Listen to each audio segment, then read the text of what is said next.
মেঘের কাছে কার না যেতে ভালো লাগে, কেওক্রাডাং গেলে তোমাকে মেঘই ছুঁয়ে যাবে। বগালেক থেকে কেওক্রাডাং যাওয়ার জন্য যে বিষয়টাকে আমাদের ফোকাস করতে হয়, রাত 4:30 থেকে 5টার দিকে আপনাকে রওনা দিতে হবে, তাহলেই আপনি সেখানে সূর্যোদয় দেখতে পাবেন। আপনি হৃদয় কাঁপানো অসাধারণ প্রকৃতির যে দৃশ্য সেটি দেখতে পাবেন, যেটা সাজেকে আপনি দেখতে পেতেন তার থেকে অসাধারণ এখানের ভিউগুলো। আমাদের যেই ভিডিওটা দেখছেন হয়তো অন্য কোনো ভিডিওতে এভাবে আপনাদের উপস্থাপন করে নাই, যেটা ভারত, নেপাল এবং অন্যান্য দেশে গেলে যেইভাবে পাওয়া যায় সেই ধরনের একটা দৃশ্য এখানে আপনারা দেখতে পাবেন।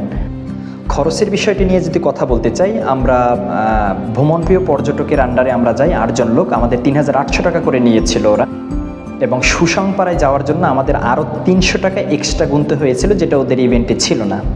কিন্তু আপনারা যদি ইন্ডিভিজুয়াল যান সেখানে 6 থেকে 8,000 টাকার মতো খরচ হতে পারে এই 3 রাত 2 দিনে। আমি মনে করি ইভেন্টের সাথে যাওয়াই অনেকটা ভালো, কারণ ওখানে অনেকটাই ঝুঁকিপূর্ণ।